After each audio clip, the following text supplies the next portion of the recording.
Well, welcome everyone to the second in the Entrepreneurial Engineering webinar series.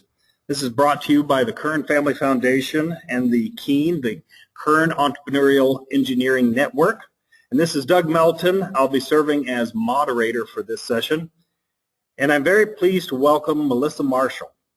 She facilitated a breakout at our 2014 Winter KEEN Conference on communications, and it received rave reviews. In fact, Melissa Marshall is a senior lecturer in the Communication Arts and Sciences Department at Penn State.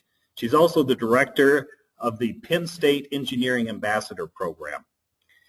And some of the reviews that she's received have even led to more opportunities to convey some important information, and we thought we would take advantage of the connection with her and provide this webinar series. So she recently spoke at the University of New Haven, also at Lawrence Technical University, and she's planned to be a speaker at Kettering University. One of the individuals at the University of Detroit Mercy said of her work, Leo Hannafin said, "I wished I had seen this 30 years ago. It will impact the way he communicates with his students from now on." So without further ado, we're pleased to welcome Melissa Marshall, and there's some details to follow here on the webinar series. Use your control panel's question entry box to ask a question at any time. Those questions will be moderated by the webinar organizer, and the webinar will be recorded and made available at a later date. So without further ado, we'll turn this now to Melissa Marshall. Okay, great. Thanks, Doug.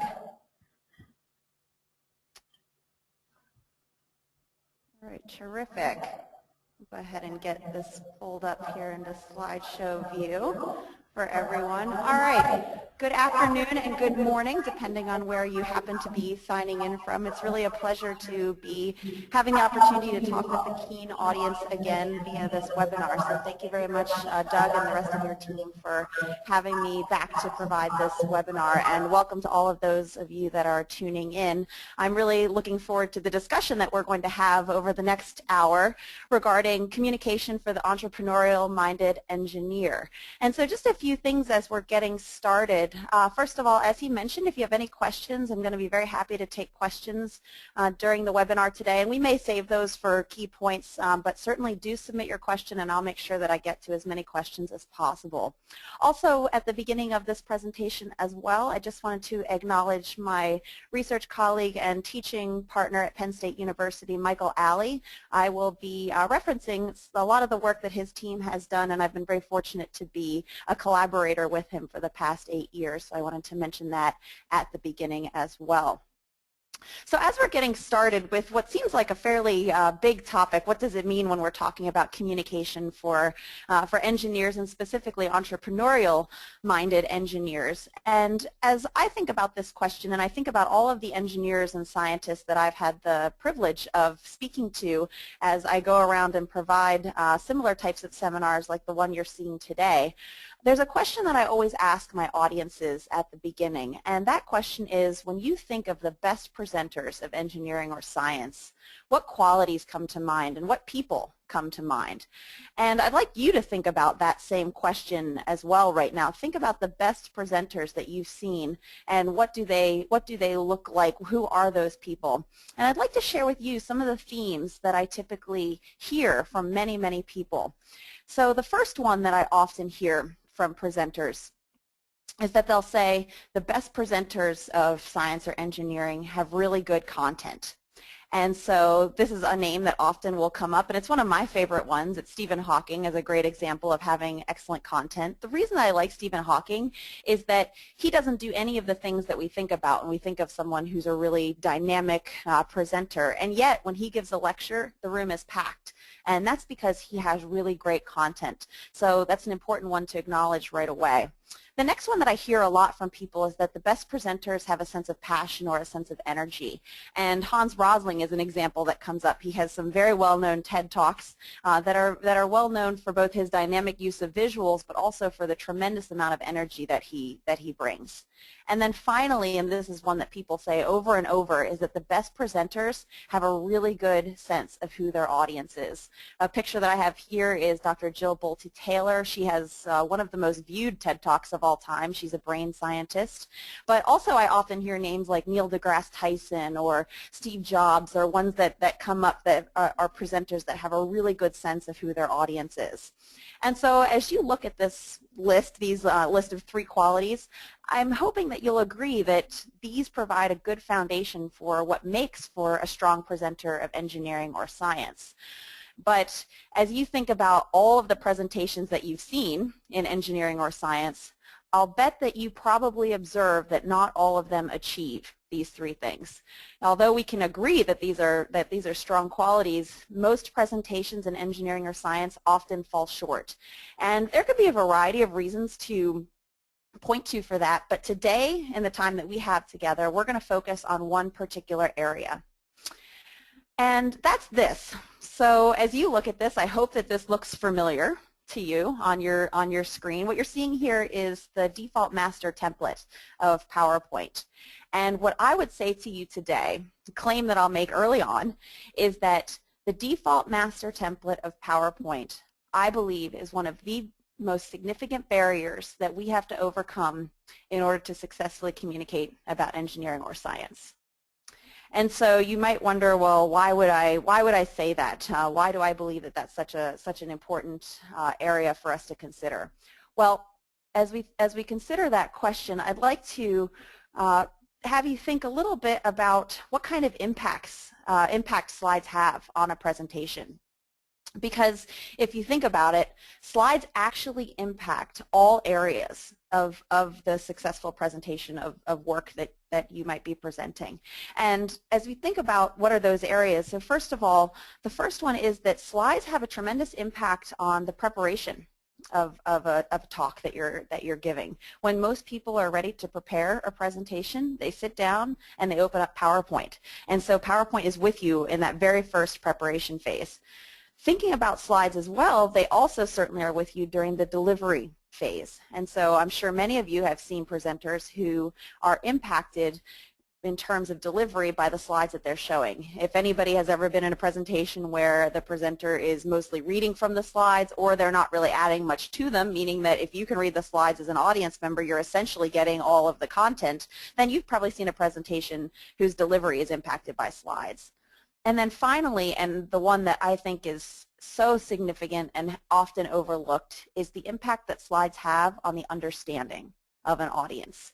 And so as you look at these areas, this is why I believe that it's important in the time that we have together today to focus on slide design, because slides are with you through the entire process of a presentation, all the way from preparation down to the understanding that the audience is able to walk out of the room with. And so for those reasons, I think that it's significant for us to focus on slide design.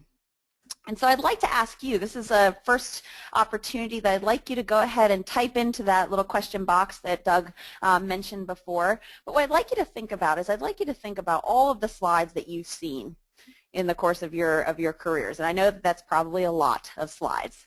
And I'd like you to think about what are 2 of the biggest problems that you commonly see. So just think back to many of the slides that you've seen, and what I'm looking for here is for you to contribute 1 or 2 of the biggest problems that you see. You could also think about this as pet peeves when it comes to slides, but what are some of the biggest problems that you see? So I'm going to go ahead and give you a moment. If you could, I'll ask that you go ahead again and type in a couple of responses into the question box, and Doug is going to go ahead and give us some highlights from those as well. So go ahead, take a moment, type those in, and then I'll be asking Doug to go ahead and tell us a little bit about what people are saying.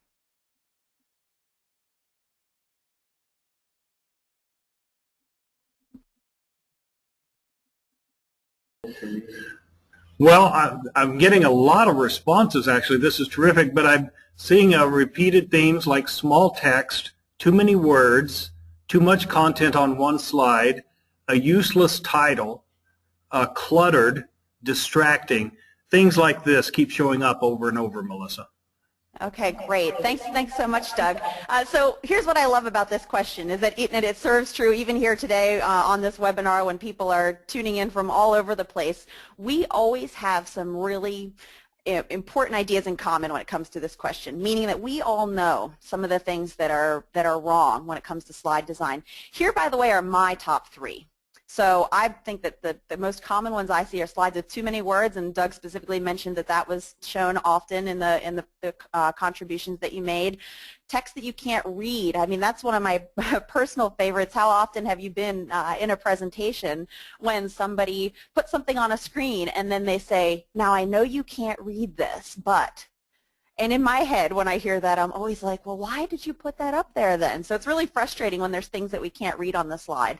And then finally, something that I see all the time is that slides have just too much going on, too much clutter. And certainly I agree with the other ones that were mentioned as well. So I believe that we have some common ground in terms of knowing that there is the opportunity for improvement when it comes to slide design. We know that there are some things that are broken out there with all of the slides that we see. And so in order for us to consider what could we do to improve the slides that we're currently designing, I'd like to give you just a brief history of PowerPoint. And I know that might sound very, very boring right off the bat, history of PowerPoint, but it's going to be very quick. And there actually are some things I think are very interesting for you to know as a user of PowerPoint that is informed on the history of PowerPoint. So to give you just a little bit of background, PowerPoint was created in 1987, and it was created by an entrepreneur. As you're well aware, entrepreneurs often look for issues that affect people and try to determine how could they solve those issues and perhaps make a little bit of money along the way. And so this entrepreneur, Robert Gaskins, what he observed was that there was, during this time, the existing slide software, or not software, I should say the existing slide medium wasn't great. And so if you think back to prior to having computer slide design, how were presentations made? Well, I'm sure some people remember overhead transparencies was a really common way that people were presenting information. And if you recall working with that medium, you probably remember a lot of the issues that were out there with that. First of all, it was expensive to have those printed. Also, it was a very static process, meaning that once you had your overhead transparencies printed up, it was not easy to make changes to them as you got new information. And so there are a variety of reasons why people didn't really like that particular medium. And so this entrepreneur was observing the rise of personal computers in business. And so in the late 80s, that was when personal computers were really starting to become a part of everyday business life, and it was clear that that was the path that we were headed on. And so what he said was, given that people have access to computers now, if I could design a slide software that people could use to make their presentation slides, that might be something that would be useful to people better than transparencies. So he created what became known as PowerPoint. Now on the screen, what I want you to notice is that what you're seeing there is the original view of the default master template from that first version of PowerPoint in 1987. Now I'm going to take you on a little evolution of PowerPoint, and you'll see the next big change occurred in 2003, where it went from the default font being Times New Roman to Arial. And then the next big change occurred in 2007, where it went from Arial to Calibri. Now, I say evolution, and I use that term very loosely because I hope what you can see as you look on the screen is that the evolution of PowerPoint hasn't been much of one, meaning that we essentially have the same default master template on our computers today as from that original version in the late 80s. And so you might ask yourself, well, why does that matter? And I think that a little bit of light was shed onto that question in 2007 when it was the 20th anniversary of PowerPoint, and the Wall Street Journal did an interview with Robert Gaskins, the entrepreneur that created PowerPoint. And there are a few things that came from that interview that I think are very important for you to know as a user of PowerPoint. The first is that when he created PowerPoint, he had no idea what it was going to become. He thought that he would be creating a software that might be purchased by a company or two in Silicon Valley that would use it as internal company software. He never envisioned that a little company called Microsoft would come along and would purchase that software and bundle it with their Office suite of software products, and essentially overnight PowerPoint became the only available and worldwide distributed version of slide software for computers. So that's the first thing that's important. He didn't realize what it would become. The second is that when he created this default master template that you see pictured on the screen, he didn't do any research, and he's the first to admit it. He was trying to get something to market quickly. He thought that this outline or bulleted hierarchy type of organization would be useful for people that were organizing information. And another important thing to remember about that is that if you think about what the computers could do in the late 80s, computers in the late 80s didn't have any graphics capability, and so he was only able to have text elements to the slides. And so where has that left us today?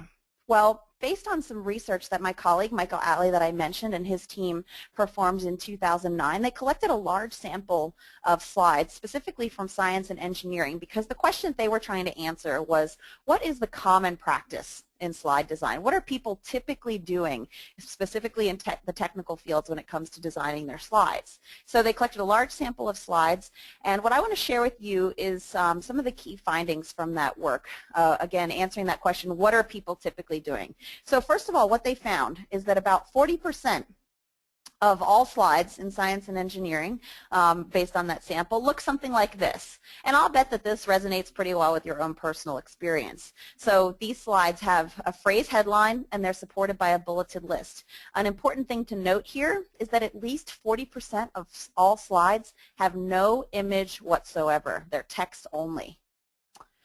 And you can see that's pretty clearly impacted or pretty clearly reminiscent of that default master template. So we can see that influence that template has in 40% of slides. Something that's important, by the way, that I want to mention is that it does not matter whether you change the background. All right, it doesn't matter whether you add a slick PowerPoint background. This is still the same slide.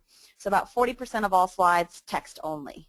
The other big category that Professor Alley's team found is that about 25% of slides look something like the one that you see pictured here. And so that's a slide with a phrase headline supported by a bulleted list, and it does have some sort of an image on that slide. An important takeaway here to note is that on these slides, typically the image always takes up less room than the bulleted list. So the bulleted list is still the dominant feature. And so I show you this information as support for the claim that the default master template of PowerPoint is impacting the way that we are designing slides. And given that by admission of the creator himself that that default is not based in research, I believe that that opens up a place for us to rethink the way that we are designing slides. And so that's really the background that I wanted to lay before giving you some things to consider as you move forward with your slide design. And so what I'd like to do next is I'd like to go ahead and give you 3 quick principles of cognitive psychology. And so when I say cognitive psychology, I'm just talking about how people learn. All right, 3 quick principles of how people learn that I think if every presenter just knew these 3 things and thought about them the next time they presented and created their presentation slides, we would be so much further ahead than we currently are when it comes to slide design. So here we go. The first one. If you think about a situation in which you have a speaker and an audience, and you know, when you're in that situation, the audience is having to process the spoken words that are coming out of the mouth of the speaker. In addition, the audience has to process any written words that might occur. And so, you know, the content isn't that important on the slide that I'm showing here, but I just want you to see that on most slides they look something like this. And so the audience has to process both the words coming out of the mouth of the speaker as well as the written words that might appear on the slide. And so if you think about that situation, and you think about what occurs, something that I'd like you to put yourself into, you know, imagine that you're in this situation and you've been listening to this presentation, and let's say it's the 12th or the 13th slide in the presentation, and they've all looked something like the one that's pictured here on the screen, that inset slide. They've all looked something like this one. When that 13th or 14th slide comes up, what do you typically do? So I want you to think about that. You're in a presentation, all the slides look something like this one, and it's maybe middle point of the presentation, 13th or 14th slide, this slide comes up. What do you do? Well, based on the conversations that I've had with a lot of people about this, people generally do a few things. And they fall into different groups. And it doesn't really, you'll probably identify with one of these groups. There's really no rhyme or reason to which one. But most people identify with one of the following groups. First of all, I bet some of you will turn off the speaker and only read the slide, meaning that you stop listening to the speaker and you only read the slide. Some of you might do the exact opposite, and this is actually the group that I'm in. So you might turn off the slide, meaning that you won't look at the slide, but you'll listen to the speaker because they're essentially saying the same thing, and that's what I typically do. The third group is what I call tennis camp, where it's back and forth, back and forth, back and forth, where you're reading a little bit of the slide, listening a little bit to the speaker, reading the slide. And then the fourth group, which sadly people do fall into, is what I call cell phone group, and that's when people just stop tuning in entirely. They don't listen to anything and they decide to check their email. What's interesting about this is that no matter which of those groups you fall into, it's evidence of this first principle. And that is that there is a limit to how much words-based information we can process. And when we reach that limit, it's called cognitive overload.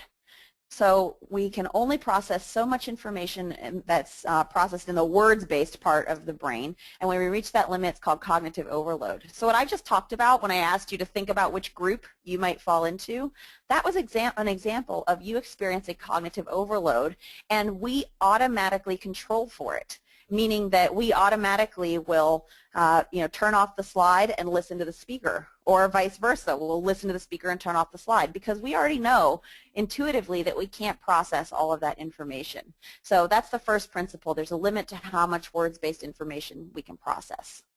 Principle number 2. If I have an unfamiliar technical term, and an example that I can provide to you here, this term may be familiar, especially to some of our mechanical engineers, but this is the word fillet, right, the term fillet. And so if I'm trying to explain this unfamiliar technical term to my audience, I can say the word fillet. I could also project the word fillet and perhaps an accompanying definition on a slide. And as I just talked about, that's processed in the words-based part of the brain. And so what I'd like you to envision now is think about the brain of your audience as having a 2-lane road into it, all right? 2 lanes that you can put information on. And so what we talked about in that first one, in that first principle, was lane number 1. That's the words-based lane. Anything that's words-based, whether we say it or whether we read it, is going to be on lane number 1, the verbal lane or the words-based lane. Principle number 1 that I just talked about, that's a traffic jam on that words-based lane.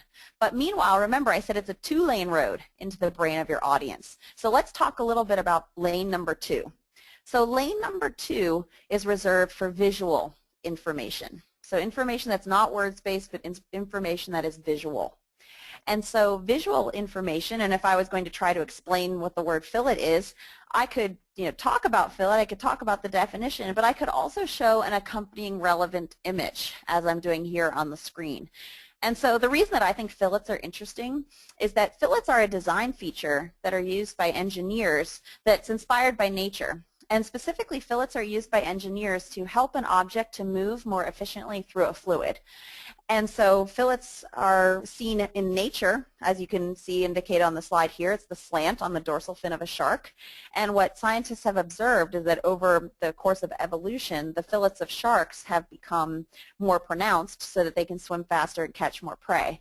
And engineers use fillets on a variety of things, but 2 quick examples are on submarines to help those to move more efficiently through water, and also fillets are used on the turbine blades in a jet engine to help the air to flow more smoothly down around those blades.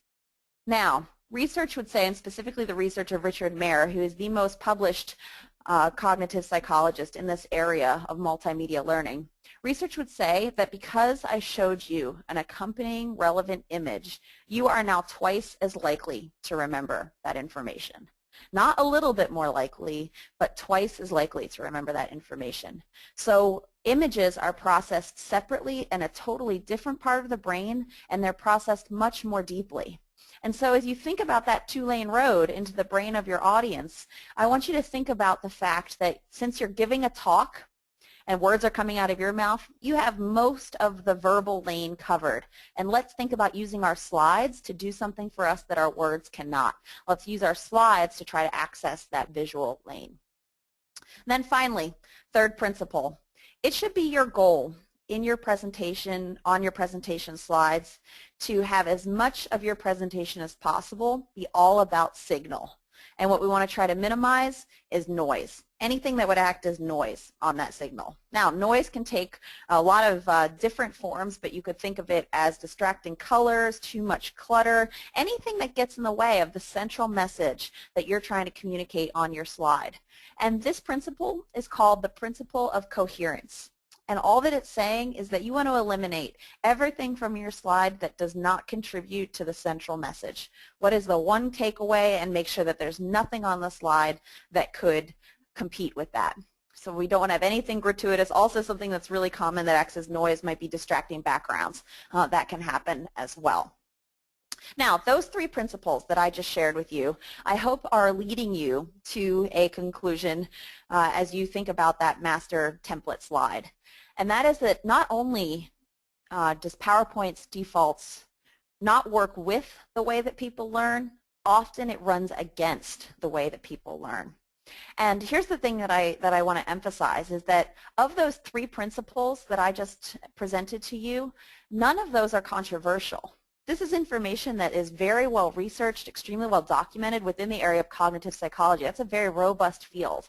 And so the place where I'm entering this conversation is that, to me, it makes sense to take what we know about how people learn, how people process information, and apply that to the slides that we're designing, since we are, in fact, as is still typically the case, presenting to people. And so I think we need to leverage that information when it comes to our slide design. So that's where I pick up this conversation and what the ideas that I'm going to present to you are based on. Now, before I present to you what are some ways that you can leverage this information, I just want to make two quick assumptions before I present to you some alternative strategies. And so the first assumption that I make is that I assume that the slides that you're projecting differ from a handout. And the reason that that's important is that people will often say to me, well, I have to have all of this information on my slide because people who weren't at the meeting, or whatever the case may be, if they couldn't attend the presentation, they want to get the slides and have all of the information that was covered. And I have to say that I think that that's asking this medium to do way too much. Because if we can give somebody just the slides that we presented and they get all of the information that was covered in the presentation, then we no longer really have presentation slides, but instead we have a document. And I think it begs the question, why did we have the presentation to begin with? Because a presentation is a very different form of communication than a written document. But I do recognize that it is very important to have a written record of a presentation. Absolutely. There will always be people who couldn't attend a meeting, or it's important to have records of what was covered. But here's what I think we should be doing. I think we should be leveraging the notes pages of PowerPoint much more effectively to create a handout that accompanies the presentation. And so all that means, and the notes pages you're probably familiar with, they occur right below when you're designing a slide. It's the notes section that occurs right below the design of a slide. You can type information into that area. And then what you're seeing here is just a PDF printout of notes pages. So when you go to your print options, you can print a PDF of the notes pages and provide that to your audience. So a couple of things that are important here. If you go with this strategy, which I think opens up so many possibilities, because what it does is it allows you to use the slides for the live presentation, meaning that the slides that you design are assumed to be there with a live speaker. But then you can put all the details that are covered that can be provided after the presentation to the audience. And so again, I wouldn't provide the handout beforehand because you'll have the same issue. People will just read ahead. But I would provide it afterwards as a way for people to be reminded of what was talked about. This particular notes page document as well is very helpful for the speaker when they're practicing and preparing, because essentially what I would put here are the things that you plan on covering when that slide is showing. So that's the first assumption. The second assumption that I hear a lot, or that people are wonder about, is that they'll say, well, I have to put all of this information on my slides because I need to be, remember what to say. And so they're using their slides essentially as speaker notes. And again, I think that we have to be careful when we're putting ourselves as speakers ahead of our audience, because the presentation is for the audience. It's not about whether you as a speaker are able to understand it, but it's about whether the audience is able to take away what they need to. And so when we conflict with what the audience is able to take away by putting too much information on the slides that's really for us, then that's a concern. But here's my other tip. Here's how I think we can work around this issue. If you're not familiar, there is a setting in PowerPoint, and this is available on all computers. It's called Presenter View. And so what you're seeing on the screen right now is an example of Presenter View. And so Presenter View essentially means that what you see on your laptop screen is different from what the audience might see on the projected screen. So you can see an example of that here. And what's great about Presenter View is what I've circled right here on the screen. And that is that when you use Presenter View, you can see the slide that's showing, and that's what you can see pictured there. But then also it shows you the notes for that particular slide. So this could help you as an audience member, or I'm sorry, as a speaker, to be reminded of what it is that you want to say without having your audience members have to see that as well, without them being distracted by it. So it's what you see on your laptop screen, but not what the audience actually sees. And so just to give you a very quick tutorial, again, if you want to look this up, it's just called Presenter View. It's slightly different on every computer, but I can give you a quick strategy of how to utilize this if this sounds like a good fit for you.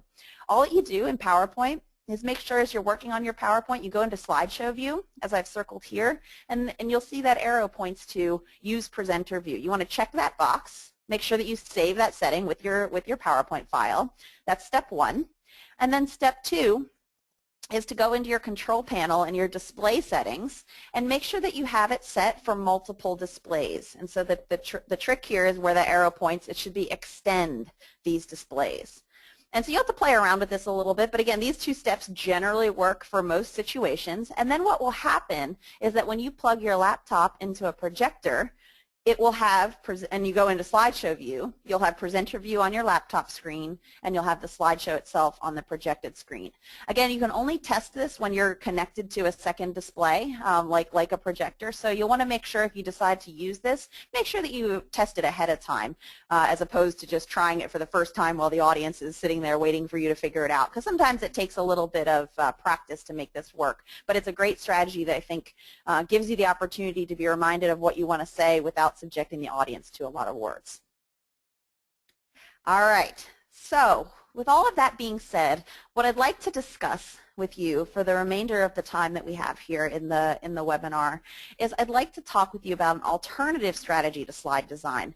I've talked about what is a lot of the current state of affairs, I mean, what people are typically doing. We've talked about what are the problems with that. But now I'd like to talk about one strategy that I think can move us in a better direction, especially when it comes to presenting technical information. And that is what's called the assertion evidence slide design. The assertion evidence slide design. And you can see an example of that pictured here on the screen of an assertion evidence slide. And just as the name implies, this strategy is noted by two key qualities or two key characteristics. The first is the assertion and the second is the evidence. And so I'm going to walk through each of those key qualities. So let's first talk about the assertion. So what this slide strategy asks you to do is to have each of your slides have a concise, full sentence at the top of the slide that states the main takeaway. All right, so a concise, full sentence at the top of the slide that states the main takeaway of that slide.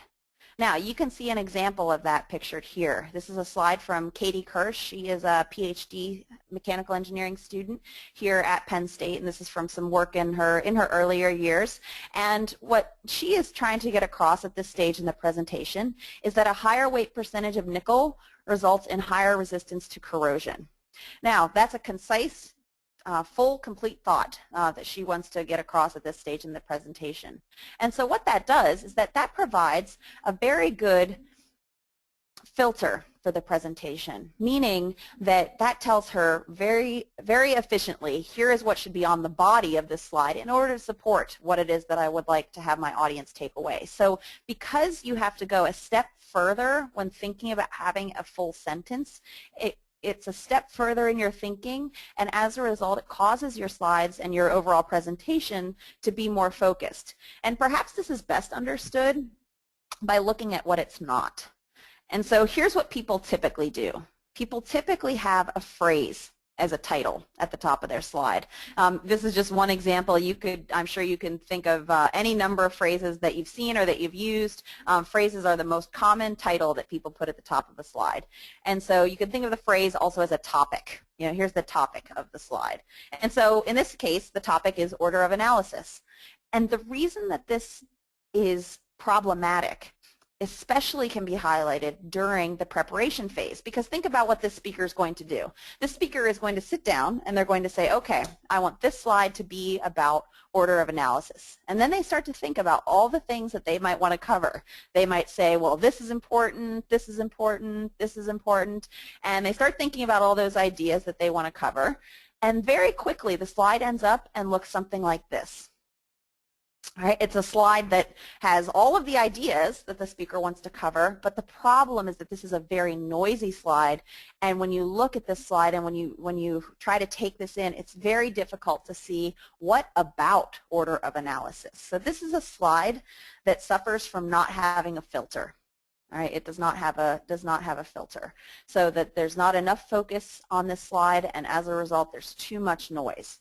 So again, the first quality here is having that full sentence assertion, the benefits of the full sentence, even though it might sound counterintuitive, because I'll bet a lot of you thought when you first heard that was, hey, wait a second, she was saying that we have too many words on our slides, and now she's saying, hey, have a full sentence.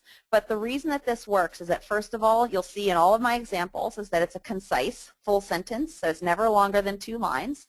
But the reason that the full sentence is critical is that it has a strong impact on focus of the presentation during the preparation phase, because it forces you as a presenter to really think about what is the complete idea that you're trying to get across. A phrase is just a topic, but it's not a complete takeaway, and that small jump to a full sentence assertion pays very big dividends when it comes to focus in a presentation. Also, the assertion is very helpful for the audience during the presentation, because if you look at this slide, it says order of analysis. If I'm getting a bit lost during the presentation, that doesn't really tell me anything.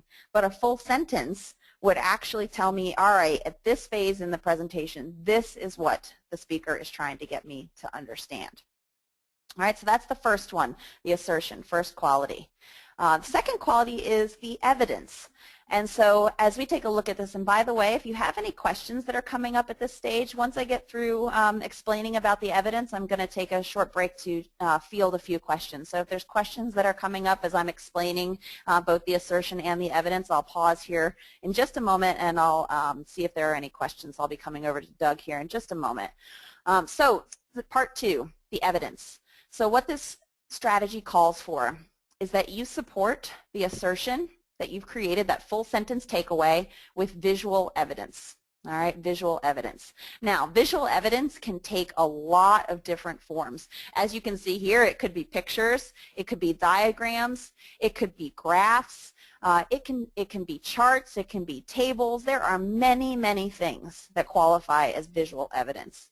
But it's probably easiest to think about what it's not. And what we're trying to ask you to move away from is the bulleted list, which is the most common thing for people to put on the body of their slides.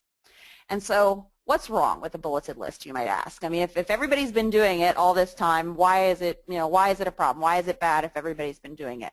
Well, a couple of things that are a problem with a bulleted list.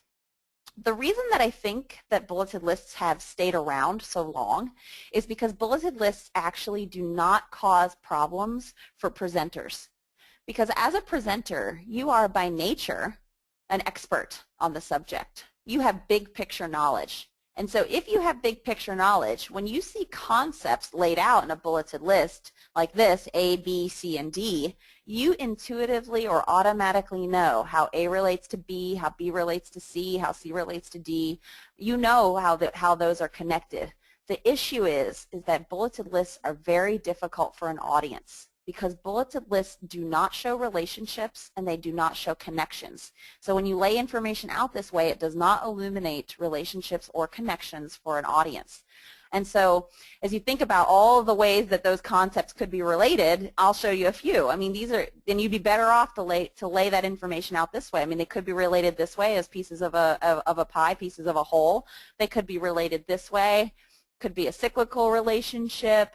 There's all of these ways that the concepts could be related, but when you show them as a bulleted list, it does not show those relationships.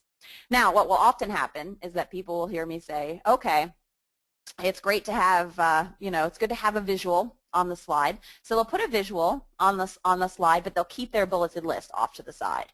And here's what I would ask you to consider, is that I'm not saying that you cannot have any text on the body of your slide, but I do think that you need to be minimal with that text, and you need to make it related to something. So if you're going to have text on the body of the slide, I would encourage you to have that text be a call out for your image or for your visual. So have it be related. Don't just have it be floating out in space in a bulleted list, but actually make it relevant to the image that you're showing.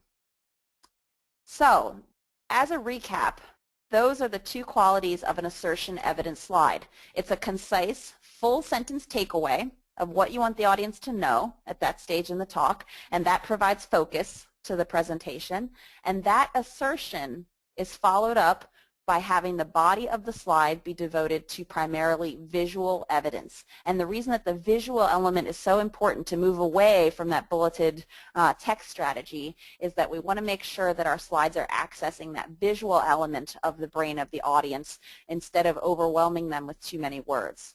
So at this time, I'm going to go ahead and ask Doug if there are any questions that have come in that I could address at this stage. Melissa, we've got one question. Doug? Yeah, we do have one question. Can you hear me? Yep, I can. Great. We do have one question, and it's kind of a broad question. It's about comparing Prezi to PowerPoint. In fact, since PowerPoint's not the only way to present material anymore, if you would just offer even some comparison there.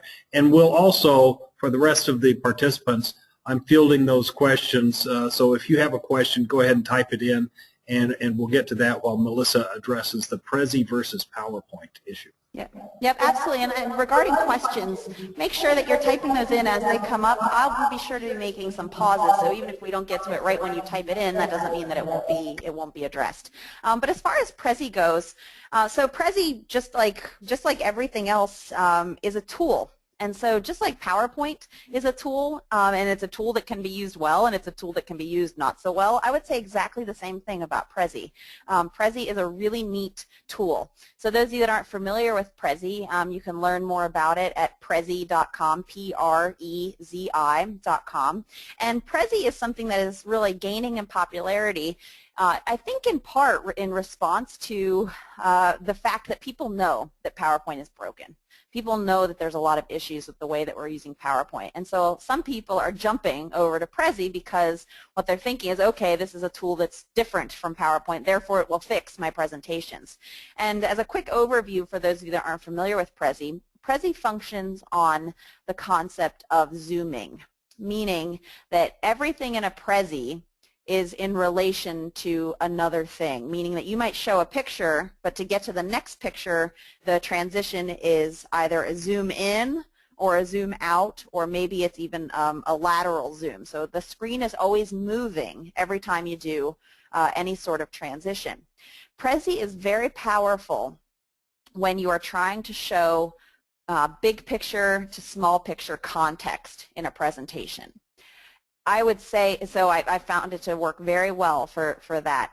Prezi is not particularly helpful in some scenarios in which you're really just doing a linear presentation, meaning that if you're just going from one concept to another without getting a zoom in or a zoom out of context or big to little picture, then I don't think much is gained by Prezi. And so while I like Prezi as a tool, I think that Prezi is a great tool for your toolbox. I think that it's not a one-size-fits-all, meaning that I don't think that Prezi is the best choice for all types of presentations. I think it's a very good choice for some types of presentations. So it's a tool to have in your toolbox, but I don't think it would necessarily work for every presentation that you give. And the reason that you have to be careful with Prezi, just like everything else, any other tool, is that it's got its own set of pitfalls. One of the most common things that I've seen and heard about with Prezi is that people use Prezi, and because you have to constantly zoom for every transition, meaning the screen is always moving every time you want to change what's on the screen, there have been a lot of reports of audiences becoming motion sick as a result of Prezis. And that's, as I'm sure you can understand, not a great situation either. And so to me, what a lot of this is about, of course, I'm saying PowerPoint and talking about PowerPoint because that is what 95% of people are using. Right? It's got a 95% market share. So there's about 5% that are using other things like Prezi, like Keynote, but PowerPoint is what most people are using. But Melissa, it's not really about PowerPoint specifically, but what I'm trying to equip you with is some knowledge about how you could use any tool. So I'm giving you some things to think about with PowerPoint because that's what we most commonly use, but the principles that I've talked about could just as easily be applied to a Prezi or anything else, because I really want to equip you with skills about how to wield the tool. What are you building with the tool? None of this is actually a criticism on the tool itself. PowerPoint is an awesome manager of visual aids. Prezi does some really amazing things, but you can use any tool for good, and you can also use any tool for detriment. Melissa, That's what I'd say about Prezi. Any other questions, Doug? Yes, we actually have several questions from participants. I'm going to group a couple of questions into one. We can follow on just briefly about animations. How important are animations in the storytelling process? And I'm going to go ahead and throw out another question just while we've got the mic open. The next question is that I can group is around the difference between an online versus an in-person presentation. Do you do anything different, or do you have any recommendations that may differ for the online versus in-person presentations? That's great. Yeah, those are both great questions, and actually they kind of work together. So first to talk about animations. So in terms of animations, something you've probably already noticed with what I've been even showing on the screen here is that I think the animations can work very well when you're trying to control the flow of information. And so what I mean by that is that it might be the case that you don't want everything showing on the slide all at once. A flowchart is a prime example of this. So you may not want to have all 6 elements of the flowchart available right away, because as soon as you put something on the screen, the audience is going to be jumping ahead and looking at it. And so when you think about using animation, it works great to control that flow of information so the audience doesn't get ahead of you. So you might have one element of the flowchart, you talk about it, and then you click and you have the next one come up, and so on. When you're using animation that way, I recommend that you only use appear. So I wouldn't have things zooming in, flying out, all of those types of distracting animations, because I think that those add noise to the slide. But I do like appear or disappear to have things come up on the slide, control the flow of information. And when you're presenting via a webinar, much like I'm doing today, animations can be helpful to try to keep the presentation a little bit more dynamic. This is an incredibly difficult way to present. I'm somebody who presents live very, very often, and it's much easier to present live because you can see the expression on people's faces, you can see what's working, what's not working, and people have the added stimulus of a live person. So right now, as you're listening to this, you only have the stimulus of my voice and what's on the screen. And what you're missing is the live, having a live person who's moving and doing all of those types of things that might contribute to a presentation. That's missing. And so I think that animation can be helpful to try to add an element of that to your online presentation. So on this slide that you're seeing here, for example, I've added some animation because what I would do, and just to show you that's the animation that it would go to, but my thought with this slide was that I wanted to start here. And the reason I wanted to start here is that I wanted to explain the concept that the reason I believe this filtering process or this focus process is so important, that the assertion that I've talked about with the slides is helping you to do. The reason I think that's so important is that when you look at any sort of engineering or science project, it has a lot of details. And those details could be represented by each of the little fish that you're seeing on this, on this particular image. And so what I think the assertion helps you to do is that it provides a filter, because here's the thing. In any presentation, you simply cannot talk about every single detail. You cannot talk about every fish in the sea. And so you have to really think about how to filter those. And so what I think the assertion helps you to do is to hone in on which are the fish that you want to talk about. You can't talk about every fish, but which are the ones that are important. And what I've tried to do there was, instead of having all of this come up at once, is, as you'll see, I brought in I had the first image there and then animated in the second image. So that's hopefully answers that question. What else do we have, Doug? Well, one is kind of a follow-on to that. One questioner asks about Edward Tufte, who's a prolific author, has written several books about visual presentation. He says Tufte makes convincing arguments about the importance of data density. Does the assertion evidence method lead to scarce data on slides? And is that solved by the notes section?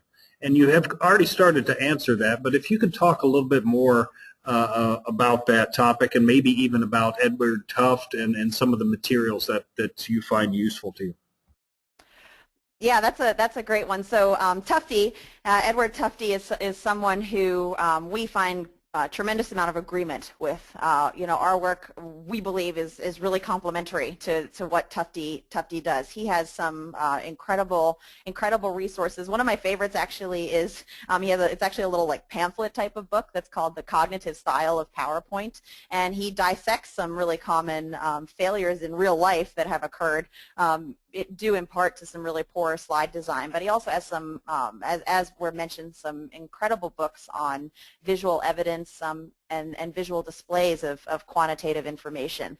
And so I think that there's tremendous agreement here, because exactly as Tufte talks about, is having these visual elements to what it is that you're showing, and that's the visual evidence that we're talking about. So I do not think that there's a trade-off. Sometimes people will say, oh, with these visuals, what they take away from this is that it's pictures, and I want to be very clear that that's only one element of visual evidence. As when you think about what kind of density could visual evidence have, that is really highly dependent on your subject, and it's highly dependent on your audience. So if you're presenting a very technical subject to a very technical audience, then you will absolutely have some very dense visual information, dense data that is presented. So I don't believe that there's any sort of conflict in terms of between what Tufte's saying and what we're saying. Essentially, where that factors in, or the reason I think they're complementary, is that depending on your audience, you may choose to have some visually dense information that's communicating a lot of data, but I think that has much more to do with the purpose of the presentation and the audience for the presentation. Can they handle that kind of density? If so, then that might be appropriate. In many audiences, you're going to need to think very carefully about the level of data that you're showing, because the most common error in scientific presentations is to not filter detail correctly, and to show information and to show a visual that is so data dense that the audience can't take anything from it. And so, again, my thought would be that the work is very complementary with what Tufte does, but I think it has much less to do with what the slide design dictates in terms of what you put on the slide and how you show your visual evidence, and much more in terms of what's appropriate for the audience. Melissa, we've got another great question, and it affords a little bit of editorial at the beginning of this. So really, to achieve the greatest impact for an entrepreneurially minded engineer, we know they have to be a great communicator. So this material that you're presenting is not only for faculty, but it's also for the faculty, the students of the faculty members. And here's the question that the participant forwarded. The question is that even though there's a natural tendency, even though we may talk about this, how do you teach this? How do you get people to practice this? How do you get them to change their mode of presentation, when in fact, even within what you described here, there's a natural tendency for an expert to use bulleted lists? Yeah, that's a great question. So a couple of resources that I'd like to share with you, because again, I recognize that you know, the audience that I'm talking to right now, I appreciate the dual purpose that you mentioned there, Doug, because I know that I hope that you, as a faculty member, if you're engineers, you know, presenting your own work, I hope that what you're learning today will impact how you present in those roles. But also, I hope that what you're learning today is something that you will consider sharing with your students, because I think this goes much farther than just those of us that are on this conversation today. And so what I'd like to share with you are some resources that you might consider. So I'm actually going to link off to this right now because I want to actually take you to the website. The easiest way to find this, you'll see the web address is a little bit difficult to remember off the top of your head. So actually the easiest way to get to Michael Alley's website, because he really focuses on providing resources to spread the assertion evidence strategy, and he's got a lot of resources on there. The easiest way probably later on to find that, you can always Google him and Google Penn State, but if you go to my website, Present Your Science, it's under resources. But I'll just take you there right now. Okay, so what you're seeing on your screen right now is the website that I mentioned. And again, you can get to that later on with the resources. We'll remind you at the very end as well. But what's useful about this website is that this website is intended for teachers who are trying to teach their students this particular strategy. And so as you look at this website, a few things that I want to point out is that, first of all, the teaching films. So we've got several presentations of engineering students that are using this strategy. We also have some presentations that you can actually show in your classes. It's something that he's put on here that's extremely helpful. This assertion evidence guide is really useful as a starting point because it's how to create and deliver. So this is something you could actually assign to your students to have them review this page, watch the videos that go along with each of the steps as a way to as a way to begin working on this strategy. So I think for you, as somebody who's trying to teach this, I would encourage you to dig into Michael Alley's teaching page here, because I think that this is one of the best places in terms of providing resources that are specifically directed at teachers. So you should find a lot of information here that would help you, again, both in terms of showing examples, but also there's a lot of teaching films on here that you could actually assign to your students so that you don't necessarily have to teach it, but they could watch the films.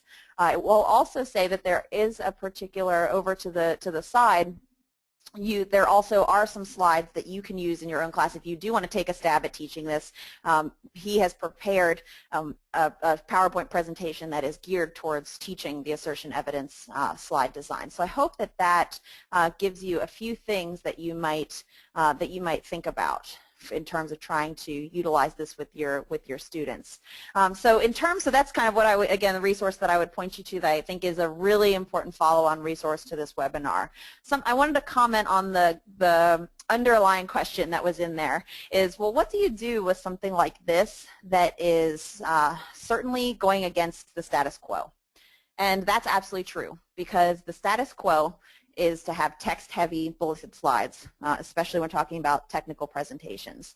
And so to me, what I have found to work really well, and I think this would be the same for you if you're having this conversation with others, is that, first of all, I believe that people know that this system is inherently broken. There are very few people that are naturally passionate and excited about being an audience member for a bulleted list presentation, meaning that when you sit down as an audience member and you are having somebody that's essentially putting text only on their slides and basically reading that text to you, most people find that to be very tiresome and difficult as an audience member. And so because we know as audiences that doesn't work, it's not a far leap to think about how we might want to think about doing that differently. So that's one thing, is I think that actually people do know that this is something that's broken. I just think that people don't know yet exactly what to do about it. And what I've tried to do is to present one practical, evidence-based approach for how you might change your strategy. And that really leads into the second part. Certainly, as you're well aware, I love working with scientists and engineers because you all are evidence-based people. You're driven by logic. And the reason that I have a lot of confidence in teaching this strategy is that this is is an evidence-based approach, meaning that this has been researched.